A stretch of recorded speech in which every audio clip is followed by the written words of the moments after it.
आयुर्वेद हे शास्त्र फक्त व्याधीचाच विचार करत नाही, तर व्याधी निर्माण होऊ नये यासाठी स्वास्थ्य रक्षणाचे जे उपाय आहेत त्याचाही अतिशय सखोल अभ्यास करून ते नियम वापरावेत अशा प्रकारचा विचार मांडलेला असतो. स्वस्थवृत्ताचे जर नियम मांडले म्हणजे उदाहरणार्थ उठावं केव्हा, खावं काय, किती वेळा, कशा पद्धतीने, झोपावं केव्हा, दूध केव्हा प्यावं, पाणी केव्हा प्यावं, ताक केव्हा प्यावं, ह्या सगळ्याविषयीचे जे नियम आहेत ते पाळले तर आरोग्य बिघडत नाही. आणि समजा हे करूनही नैसर्गिक कारणांनी किंवा प्राकृतिकदृष्ट्या काही फरक झाले तर व्याधी निर्माण झाला, तर निर्माण झालेल्या व्याधीला बरा करण्याच्या दृष्टीने हे आयुर्वेदाचं दुसरं प्रयोजन आहे.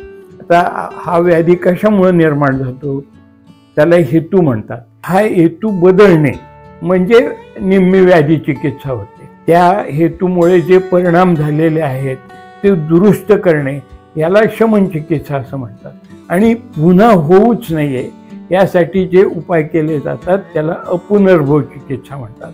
म्हणून हेतू, परिणाम आणि पुन्हा होऊ नये हा असा सर्वांगीण विचार आयुर्वेदामध्ये केलेला असतो.